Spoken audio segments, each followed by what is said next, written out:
నా ఉద్దేశంలో సనాతన ధర్మం అంటే కులాల మధ్యలో జరిగేటటువంటి ఇంజస్టిస్. ఏ డిఎంకే మీ జాగీరా? మీ తాతగారు చీఫ్ మినిస్టరు, మీ నాన్న చీఫ్ మినిస్టరు, నువ్వు మినిస్టరు, మరి మిగతా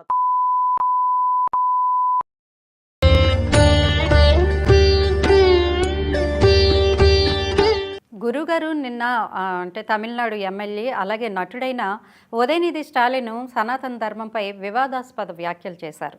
అది ఇప్పుడు అంతా వైరల్గా మారుతోంది. దీనిపై మీ అభిప్రాయం ఏంటి గురుగారు? నమస్తే అండి. ఇది చాలా అత్యంత అమానుషము, యాంటీ కాన్స్టిట్యూషనల్ అనేటటువంటి విషయాన్ని ఎప్పుడూ మనం మర్చిపోవద్దు. ఎందుకు యాంటీ కాన్స్టిట్యూషనల్ విషయము అంటే, అంబేద్కర్ గారు రైట్ టు రిలీజియన్ అని ఇచ్చారు. ఎవడిష్టం వచ్చినటువంటి రిలీజియన్ని వాడు ప్రాక్టీస్ చేసుకోవచ్చు అని ఇచ్చారు. ఆ రిలీజియన్స్లో సనాతన ధర్మం అనేది కూడా ఒకటి. దాన్ని ఎవడైనా ఆచరించుకోవచ్చు. కాబట్టి అంబేద్కర్ గారి ఆశయాలకు కూడా ఇది యాంటీగా ఉంది. అంబేద్కర్ గారు ఒకవేళ గనక వైపౌట్ చేయాలి అసలు ఈ సనాతన ధర్మాన్ని అని అనుకుంటే ఆయన ఆనాడే చేసి ఉండేవాడు. అయితే తర్వాత ఏం చేశాడు? అతను మార్చుకున్నాడు మాటని. నా ఉద్దేశంలో సనాతన ధర్మం అంటే కులాల మధ్యలో జరిగేటటువంటి ఇంజస్టిస్ ఇవన్నీ పోవాలి, ఇవన్నీ పోవడం గురించే మేము పరితపించేది అని ఇంజస్టిస్ గురించి మాట్లాడాడు. ఇంజస్టిస్ గురించి మాట్లాడినటువంటి పెద్ద మనిషికి ఏ డిఎంకే మీ జాగీరా? మీ తాతగారు చీఫ్ మినిస్టరు, మీ నాన్న చీఫ్ మినిస్టరు, నువ్వు మినిస్టరు, మరి మిగతా తమిళనాడు ప్రజలందరికీ ఇంజస్టిస్ కావట్లేదా? తమిళనాడులో గెలుస్తున్నటువంటి మిగతా ఎమ్మెల్యేలందరికీ ఇంజస్టిస్ కావట్లేదా? ఒకసారి గెలిచిన నువ్వే ఇన్నైతే నీకంటే సీనియర్స్ ఉన్నారు రానటువంటి వాళ్ళు, వాళ్ళకి ఇంజస్టిస్ కావట్లేదా? ఒక్క నీ కుటుంబమేనా? So let us first eradicate and wipe out complete డిఎంకేని వైపౌట్ చేయాలి. ఎందుకంటే డిఎంకేలో ఇంజస్టిస్ ఉంది. ఎంతసేపు ఉన్నా నా తాత, నా తండ్రి, నేను, తర్వాత నా పిల్లలు కూడా. ఇదే ఆలోచించేది. ఇదా జస్టిస్ అంటే? ఇదా అంబేద్కర్ గారు కోరుకున్నటువంటి రాజ్యాంగము? ఒకటి ఇంజస్టిస్, అక్కడ ఒకటి చెప్పాడు. రెండు ఏంటి, సనాతన ధర్మాన్ని తీసేస్తావా? నీకంటే ముందు చాలామంది పెద్ద పెద్ద సైన్యాలతో వచ్చి భారతదేశం అంతా ఆక్రమించి ఇక్కడ సనాతన ధర్మం లేకుండా చేయాలని ఆలోచించినటువంటి గజనీ దగ్గర నుంచి చాలామంది వెళ్ళిపోయారు. అసలు సనాతన ధర్మాన్ని తీసేయడము అంటే ఏంటి నువ్వు మాట్లాడుతోంది? నీకు అర్థమవుతుందా? సనాతన ధర్మాన్ని తీసేస్తాను అంటే ఇక్కడున్న గుళ్ళన్నే నేను కూలగొట్టేస్తాను, ఇక్కడ ప్రజలకు ఉండేటటువంటి ఆచార సంప్రదాయాలు, భగవంతుడు, దీనికి సంబంధించినటువంటివన్నీ నేను తీసవతల మారేస్తాను అంటే కంప్లీట్గా 80% మంది ప్రజలు ఈ భారతదేశంలో ఈ భూభాగం మీద కనిపించకుండా జెనోసైడ్ చేస్తాను అంటున్నాడు. ఖబర్దార్, ఏమనుకుంటున్నావు నువ్వు? నీలాంటి వాళ్ళు చాలామంది వచ్చారు. మాట్లాడేటప్పుడు చాలా నియంత్రణగా ఒళ్ళు దగ్గర పెట్టుకొని మాట్లాడాలి. ఎలా పడితే అలా చెప్పడం గొప్ప విషయం కాదు. ఈయన నేను నా వైఫ్ క్రిస్టియను, నేను క్రిస్టియన్గా ఉన్నందుకు చాలా గర్వపడుతున్నాను అని క్రిస్టియన్గా ఉండడాన్ని చాలా గొప్పగా చెప్పుకున్నాడు. వైఫ్ క్రిస్టియన్ అని, తను క్రిస్టియన్ అని డిక్లేర్ చేసుకున్నాడు. పోనీ ఆ మాట మీద నిల్చుంటాడా అంటే, ఈ మాట చెప్పిన తర్వాత వాళ్ళ అమ్మాయి ఒక సందర్భంలో వినాయకుడి బ్యాండ్ వేసుకొని కనిపించింది, వినాయకుడి గుర్తుతోటి. ఏమండి వినాయకుడు గుర్తేసుకుంది ఏంటి అంటే, నేను మా ఆవిడ ఇద్దరం నాస్తికులం అన్నాడు. ఓసారి క్రిస్టియన్ అంటావు, ఓసారి నాస్తికుడు అంటావు.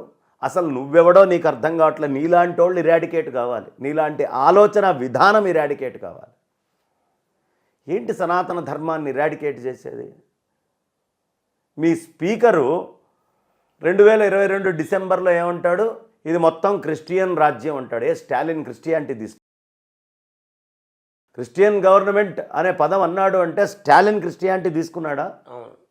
ఏమనుకుంటున్నాడు? ఒకవేళ గవర్నమెంటే ఉందనుకోండి, క్రిస్టియన్ గవర్నమెంట్ ఏంటి అసలు? గవర్నమెంట్ క్రిస్టియన్ అనే పదం ఆపాదించినటువంటి వాడు స్పీకరా?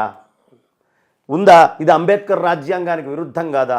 ఈ మాట అన్నందుకు స్పీకర్గా ఎన్నుకున్నటువంటి మీ అసెంబ్లీ మొత్తాన్ని రద్దు చేసి ఎరాడికేట్ చేయాలి. క్రిస్టియన్ గవర్నమెంట్ ఏంటి? ఎలా క్రిస్టియన్ గవర్నమెంట్ అనేది ఉంటుంది? Do you think India is secular or it's a Christian government? Christian government కావాలనే డిమాండ్ వేరు, అసలు క్రిస్టియన్ గవర్నమెంట్ అని డిక్లేర్ చేయటం వేరు. ఒక స్పీకర్, ఇది నీ పార్టీకి ఉన్న క్రెడిబిలిటీ. ఇలాంటి క్రెడిబిలిటీ వేసుకొని వచ్చి నువ్వు ఎవరిని అసలు వంక పెడుతున్నావు, ఏం చేస్తున్నావు, ఏ విధంగా మాట్లాడుతున్నావు? సనాతన ధర్మాన్ని ఎగెయిన్స్ట్ సనాతన ధర్మాన్ని మీరు సభలు నడుపుతూ ఉన్నారు ఇప్పటిదాకా. కానీ సనాతన ధర్మాన్ని వైపౌట్ చేస్తా అన్న రోజు మీ పక్కన ఎండోమెంట్ మినిస్టర్ కూర్చొని ఉన్నాడు. ఎండోమెంట్ మినిస్టర్ని తీసుకొని వెళ్ళి వేదిక మీద కూర్చోబెట్టి సనాతన ధర్మాన్ని నేను ఎరాడికేట్ చేస్తాను అంటే అర్థం ఏంటి? చాలా తప్పుడు సంకేతాలు మొత్తం వెళ్తున్నాయి. ఇమీడియట్గా 26 పార్టీలు I.N.D.I.ఏలో ఏమున్నాయో వాళ్ళందరూ దీన్ని ఖండించి వాళ్ళ క్రెడిబిలిటీ రుజువు చేసుకోవాలి. ఎందుకంటే కాంగ్రెస్ చీఫ్ జాన్వరిలో 2022లో ఒక స్టేట్మెంట్ ఇచ్చాడు. ఈ సనాతన ధర్మ అనేటటువంటి దాన్ని తీసేయడమే లక్ష్యము అని, అందుకోసమే పార్టీ అలయన్స్ అవుతోంది అనే మాట చెప్పాడు. అంటే ఇది ఎజెండా ఇప్పటిది కాదు, చాలా ముందు నుంచి జరుగుతోంది. పోనీ యాదృచ్ఛికంగా ఏమన్నా మాట్లాడా ఈ స్టాలిన్, ఉదయనిధి స్టాలిన్ అంటే నీట్గా రాసుకొని చదువుతున్నాడు. Pre planned, pre decided, determined తీసుకొని దాన్ని చదువుకుంటూ చెప్పుకుంటూ పోయాడు. ఈ హిందూ ధర్మం మీద విశేషమైనటువంటి దాడి జరుగుతోంది.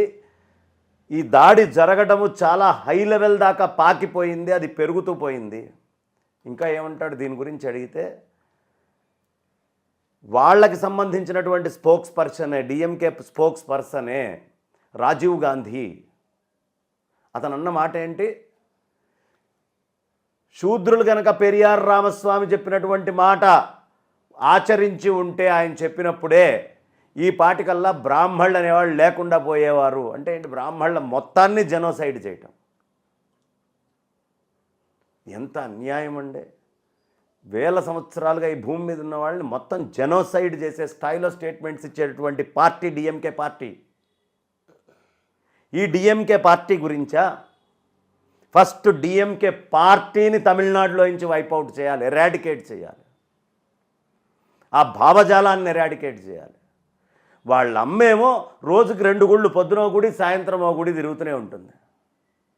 ముందు మీ అమ్మని ఆపు, సనాతన ధర్మాన్ని కాదు, గుళ్ళకెళ్లకుండా. అది చేత కాదు నీకు, వచ్చి కబుర్లు చెప్తూ ఉంటావు. చాలా ఒళ్ళు దగ్గర పెట్టుకొని మాట్లాడాలి. ఇది పెద్ద ఎజెండా, ఇది ఒక్క తమిళనాడుకి సంబంధించిందే కాదు. ఇట్లాంటి ఎజెండాతోటి అమెరికాలో, ఇతరమైనటువంటి దేశాల్లో అనేక చోట్ల ఈ సనాతనమైనటువంటి ధర్మాన్ని ఎలా భ్రష్టు పట్టించాలనేది చూస్తున్నారు. ఓ పక్క ఈ సనాతన ధర్మములో ఉండేటటువంటి ఏ జ్ఞానమైతే ఉందో అందులో గొప్ప గొప్ప సైంటిస్టులందరికీ అనేక విషయాలు గోచరిస్తూ ఉంటే, దాన్ని వాళ్ళ ఆదరణగా గొప్పగా చెప్పుకుంటూ ఉంటే, దాన్ని వాళ్ళ ఆదర్శంగా తీసుకుంటూ ఉంటే, ఇతను వచ్చి ఏదో పెద్ద మొత్తము ఔపోసన పట్టినట్టు సనాతన ధర్మాన్ని తీసేస్తాడు. డిఫరెన్సెస్ ఎందులో లేవు, ఉంటే దాన్ని మార్చుకోవాలి, అడ్జస్ట్ చేసుకోవాలి, బాగు చేసుకోవాలి. డిఎంకే పార్టీలో లేవా డిఫరెన్సెస్? కావాల్సినన్ని డిఫరెన్సెస్ ఉన్నాయి డిఎంకే పార్టీలో.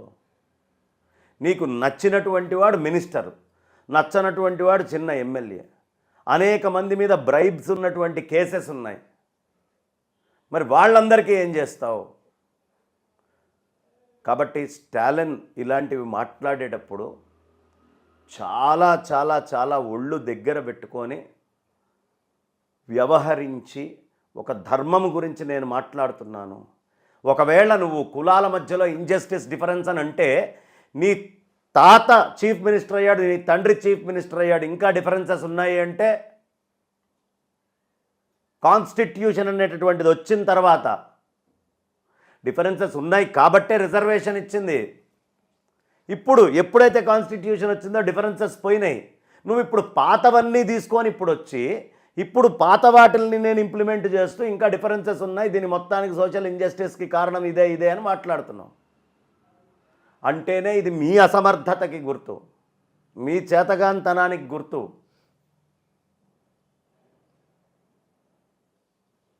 ఒక్కటే ఒక్క పిలుపు, మొత్తం తమిళనాడులో కాదు, ఏ పార్టీలు ఇవాళ ఉదయనిధి మారన్ మాట్లాడినటువంటి అంశాన్ని ఖండించవో ఆ రాష్ట్రాలలో, ఆ దేశంలో ఆ పార్టీలన్నిటినీ కూడా ఓడించటమే ఒక ఎజెండాగా హిందువులందరూ పనిచేయాలి. సనాతన ధర్మీయులందరూ కూడా పని చేయాలి. కంకణం కట్టుకొని గుళ్ళకెళ్ళి దండం పెట్టడం కాదు. ఆ దేవుడి దగ్గరికి నేను వెళ్ళాలి అంటే ఆ దేవుడి గురించి మాట్లాడినటువంటి వాడిని నేను ఎలా అయినా సరే పూర్తిగా కిందకి దించుతాను అనే ప్రతిజ్ఞ చేసిన వాడు గుడికి వెళ్తే ఆ స్వామికి ఆనందం. గుళ్ళకి ఊరికినే వెళ్ళటం కాదు, ముందు మనలో బుద్ధి రావాలి అందరి లోపల. ఇంత యాంటీ నేషనల్ ఎజెండాతోటి, ఇంత యాంటీ హిందుత్వ ఎజెండాతోటి వెళ్ళేటటువంటి వాళ్ళకి ఖచ్చితంగా బుద్ధి చెప్పాల్సినటువంటి అవసరం ప్రతి ఒక్కళ్ళ మీద ఉంది ఉంది ఉంది అని చెబుతూ, ఇది ఇక్కడతోటి ఆగదు, ఇది ఒక ఉద్యమం కింద మారుతుంది. ప్రతి ఒక్కళ్ళు ఇలా మాట్లాడే వాళ్ళకి ఖబర్దార్ అనేటటువంటి సందేశాన్ని ఇచ్చే స్థాయిలోకి ఉద్యమం వెళ్ళబోతోంది. దీంట్లో అనుమానమే లేదు. సనాతన ధర్మం ప్రపంచానికి ఒక వరం లాంటిది. సనాతన ధర్మం యొక్క గొప్పతనాన్ని మేము untold stories from Hinduism, Vedic facts, ధర్మ సందేహాల ద్వారా మనలో చాలా మందికి తెలియని విషయాలు చెప్తూ జాగృతిపరిచే ప్రయత్నం చేస్తున్నాము. సనాతన గొప్పతనాన్ని చాటేందుకు వీడియోస్ను లైక్ చేయండి, అలాగే షేర్ చేయండి. సబ్స్క్రైబ్ చేయడం ద్వారా మాకు సపోర్ట్ ఇవ్వండి. అలాగే మీ అభిప్రాయాలను కామెంట్స్ రూపంలో పంచుకోండి.